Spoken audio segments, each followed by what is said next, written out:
Do you like applications? I know I sure do. Do you like data breaches? No, those are usually pretty bad. But unfortunately, one is many times the cause of the other. How do we avoid that? Well, that's the topic we're going to tackle starting right now.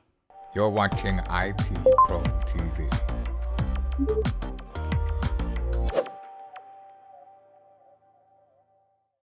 Welcome back to Security Plus here at IT Pro TV, and today's conversation will be all about application security. Applications are great. We love them. They do things for us. I don't have to manually do stuff because the apps are probably handling all the heavy lifting for me. But they very well may have insecurities that we need to be aware of. But how do we test for those? How do we know about those? What are the security things we can do? Well, the good news is I brought along my good friend here, Wes, who is going to help us decipher that code, figure out what some things we can accomplish to make those applications a bit more secure. Wes, welcome to the show, and where do we begin? Sure. So in this episode, basically what we're going to do is, just familiarize yourselves, if you will, and identify some of those techniques, like Dan said, that we can use to secure our code. And one of the very first things that we need to talk about is input validation, right? When we talk about input validation, right, I want you to think about going to a web application where maybe you have forms to fill out, right?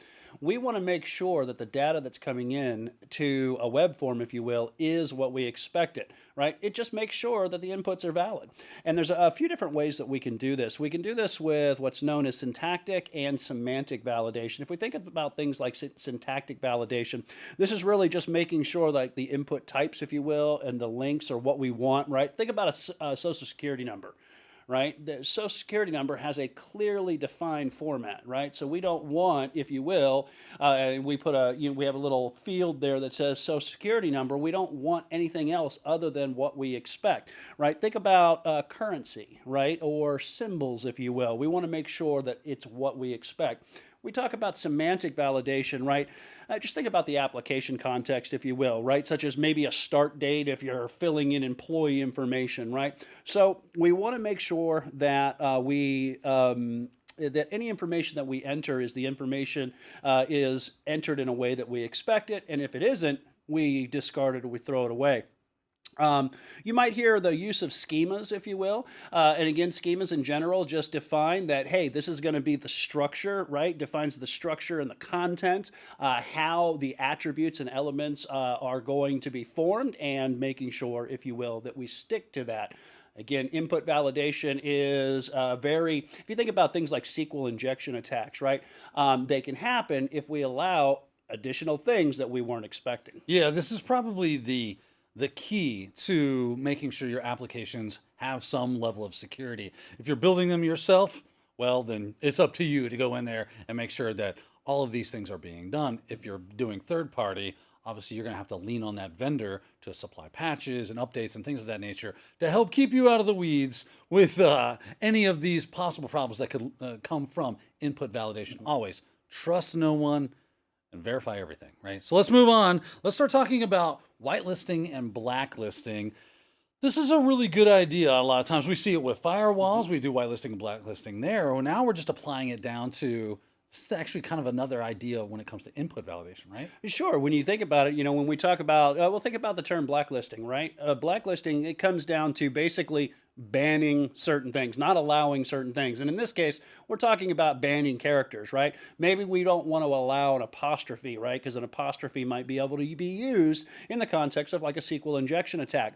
The problem, though, is when you talk about blacklisting characters, they can be bypassed because what happens if you don't take into account every character, every language that you might be using. So we have to be careful because in blacklisting these characters, it might be hard to maintain because if you miss something, that's definitely a security vulnerability. Now, the other side of the tracks, if you will, is the whitelisting. And whitelisting, when we talk about that, what we're really just talking about is the opposite of blacklisting, right? What's an acceptable character list? Now, you will see that when we talk about an acceptable character list, let's say that we leave something off, right? Well, at the end of the day, what happens is you might just break an application. Something might not function as expected, right? Rather than the blacklisting being something that can be bypassed, if you will. So that's really just the difference between blacklisting and whitelisting. And Dan, we were talking about this, and one of the things you mentioned is, things like stored procedures, right? Where rather than blacklisting something or banning something, when that data comes in, we've already got something ready to be used, and anything else is just going to be discarded. Yeah, it's a really good idea to use like parameterized statements that say, "Oh, you want to do this? Let me go ahead and grab that or prepared statements. Let me grab that prepared statement and do the thing you asked me to do." That way, you don't get the funkiness that some people like want to do to try to bypass around the security functions of your system or exploit a vulnerability that could be baked in. So the using those prepared statements, those set to the side, oh, when I need to do this and do that, let me lean on that, is probably your best way to go. Whitelisting, blacklisting is the valid form, but like Wes said, it can be difficult to get those lists just right. Sometimes it's overwhelming on one side versus the other. So which one do I use? It becomes really hard once you find yourself in the middle of that. Should I use a blacklist here or should I use a whitelist? It seems like either could be valid at this point. It can make things a little difficult. Not to say you shouldn't use those, but you're going to have a little more effort involved when you use them. So let's keep moving on, right? We got a couple other things we need to look at. HTTP headers, web applications, right? Applications just on the web. Got to secure those too. Oh man, I tell you, it was great when apps back in the day only really meant what appetizers are we going to have, for sure. So when we talk about HTTP headers, just keep in mind that when it comes to HTTP headers, they can be used to upload files potentially if they're not secured. Another thing too is they can be used to leak information, right? And information like what are some of the internal host names, what are some of the back-end services and applications that are being used, and if you got somebody that's doing reconnaissance, they could use this to kind of glean some information about what's going on with the infrastructure of your application, how you're using it, and then maybe craft some kind of ideas like, okay, now that I know this, let me try this. Now that I know a host name. Okay, well, maybe I know your back-end server's running Apache. Oh, it's running Apache. Well, that would be the front-end server, but maybe on the back end you're using, MySQL, right? So now I know, and I can kind of glean some information and maybe plan some of these attacks and how I want to craft those attacks based on the information that I'm gaining out of the HTTP header itself. Yeah, I think of some actually valid attacks that were used and quite devastatingly. So you think of Shell Shock. Shell Shock used HTTP headers to send the payload to get access to the system. And right there, anybody could do it. All you had to do was know how, and you gain access. Also, things like local file inclusion vulnerabilities, they can be used through HTTP headers. If you have access to certain areas of the file system, I can just type right into those HTTP headers, send them along the way, gain access to that page, and now I have access to the system. It seems crazy, like, you can do that? Yeah, you can do that, and it happens daily. So this is why we point out the importance of why you want to take a look at even something as simple as your HTTP headers. All right, Wes, let's move on to the idea of code signing. I've run into this before, and it has definitely stymied my capabilities, and I've had to learn how to get around it, but it is a really effective control for security. Sure, and this is one of those things that we actually probably see more than we realize. If you're working in a Windows environment, you ever download an application, right? It's essentially using certificates, right? And what those certificates do is when they're applied to our code, it allows us to do things like origin. Often, we can validate the origin. We know that it came from the software vendor that says it did. And the other thing is that it has maintained its integrity. And it's really through the process of digital signatures. Now, I want you to think about why we would want to do that, all right? So if, let's take drivers, right? I go to a third-party vendor. I'm needing to update a driver. I pull down that driver. What does that driver do? Well, that driver sits between the operating system and the hardware and allows that communication between the two. And if I download that driver, and let's say, and I'm picking on Dan here, let's say he's wearing the black hat today, all right, what ends up happening, he says, all right, I'm going to manipulate this. I'm going to put a little hook in here, all right? And rather than talking to this, I want it to do this, right? And I download that. If I don't have the certificate that's digitally signed, the vendor's true driver package, then Dan could easily slip something in. If you have ever seen the UAC, the user account control trigger within your Windows operating system, and it said, hey, did you really want to install this application? If you did, go ahead and click yes to continue, and you can get more information. You can verify the publisher. You can also verify the integrity of the code that's being downloaded to your machine. So code signing is a really good way to ensure not only the integrity, but also the what would they say, the source of origin, I believe is how they say it. So again, keep in mind what code signing is and why we would use it when it comes to securing applications. Yeah, let's jump back over to the web applications really quickly and talk about the idea of using and utilizing secure cookies. Now you think, oh, cookies are nice. They help me get the same experience or a good experience anytime I go to a website. But they can contain some really sensitive information. So a secure cookie is probably a better way to go. That's right. Well, everybody likes cookies, right? So we got to lock them down a little bit. And one of the things that we got to keep in mind is that because they can contain, what do they do, right? So if you think about a web page in general, right, it's stateless. All right. When I go to a web page, if I'm not using cookies, then I log out and I go back to that web page. And now all that information and maybe some of that work that I did, I have to start over again. Well, they use cookies so that, hey, we come back to that page. It makes it a little bit easier. We can remember some of the things that we were doing. But the problem is, if you're not careful, there is the ability to store or include sensitive information inside of that cookie. And that's what we don't want to do. That's the biggest thing, is just don't include that sensitive information. And if you want to go even farther, right, make sure you use things like HTTPS versus HTTP. That's important because then you have that encryption between your client browser and the server here. And things like eavesdropping attacks, man-in-the-middle attacks make, while not impossible, certainly makes the life of the attacker a little bit harder to get through. Now, they do mention something known as the secure cookie flag, but honestly, all that does is validates the integrity of the cookie. If you're doing this over HTTP, an insecure channel, which doesn't happen a lot much, it still can, but you'll notice a lot of the internet has almost forced us to go to HTTPS. It just means the attacker through an unsecured channel could grab the cookie, modify it, and then pass it back, right? So we want to be careful. That is not, it just basically verifies the integrity of the cookie itself. It doesn't mean that the cookie is not going to have some of that sensitive information in it. And it can be bypassed. So that's important. Just remember, the biggest thing is use HTTPS over HTTP and make sure that you don't include that information in the cookies, and then you're good. Remember, if the information isn't there in the first place, then you don't have to worry about it getting into the wrong hands. That's right. Now, you start talking about applications, you're typically thinking of something you're probably buying, right? I want to purchase an app. I want to use the app. It's great. Everybody loves it. But there's also quite a few shops out there that are building their own line of business apps or building apps so that they can sell as a third-party vendor. But we have to take in security and on those just as much as we do any other thing. So how do we do that? If I'm writing the code, how do I make sure that the code that I'm writing is functioning in a secure way? And we've got a few different ways in which we can kind of dive into this, right, Wes, that where we can utilize to help keep that code secure. Yeah, that's right, Dan. So we're going to talk about code analysis in general, and there are a couple of different types that three different types that we need to worry about. The first one is static code analysis, right? And static code analysis is an automated scan. You can basically, because there's millions of lines of code potentially in an application, and there are a lot of static code analyzers out there. And I encourage you, if you want to do a little Google search here and just kind of get an overview of the different ones that are out there, you certainly remember it's vendor neutral. You do not have to know a specific type of analyzer for this exam, but it can help you with your studies and give you a little bit more information.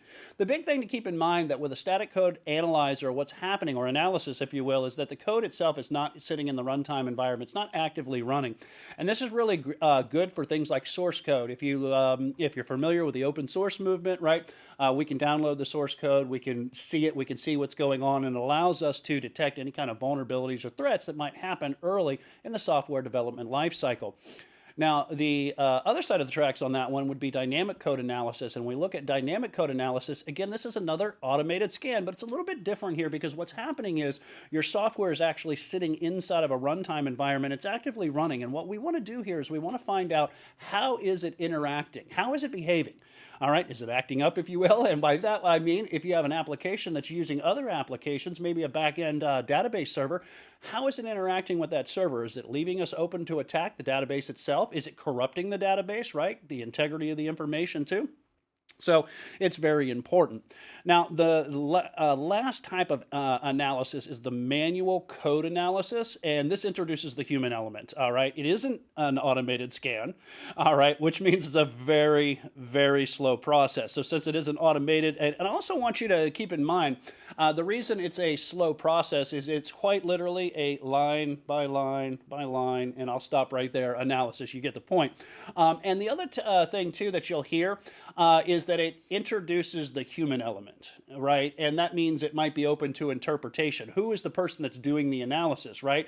And like maybe I do the analysis, then Dan does the analysis, and we look at our checks and balances, and maybe we're not in parity with what we think we're seeing, right? So that's the other thing too, versus a manual code analysis. So the 3 different types, remember: static, not running, it's good for source code; dynamic, it is running, and we're looking at the behavior; manual, not an automated process, very slow, line by line analysis.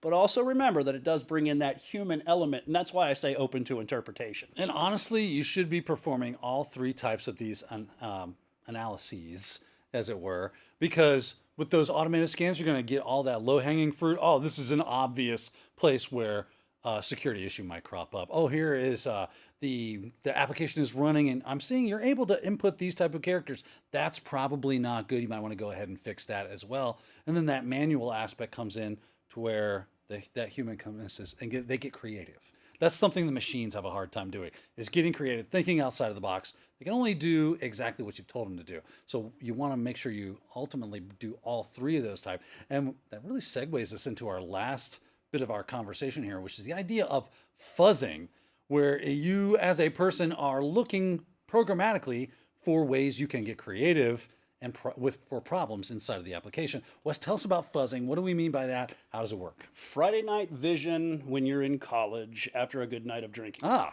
No, not exactly that type of fuzzing. So fuzzing is another one of those automated processes. And what we're doing here when we talk about automated process is we are talking about throwing random information, right?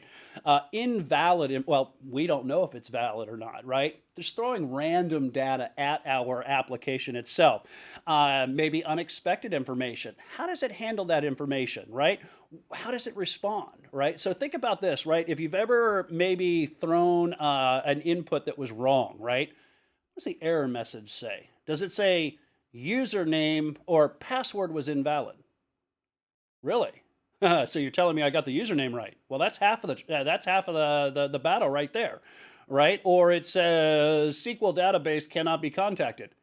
Oh, okay. So this is connected to a SQL database. Ah, I gotcha. Right? So what are the error messages that it's returning? But not only that, are there memory leaks? Is it consuming too much memory? Here's one that Dan might like. Denial of service attack, crashes the application, or even worse, does it do a buffer overflow? If you throw all of that information, have you now spilled that information into unprotected places within memory?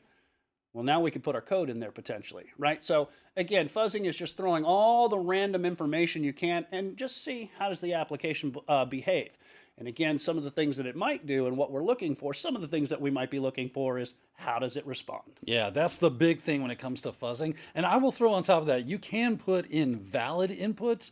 Maybe you put in too much of a valid input, and that can cause issues as well.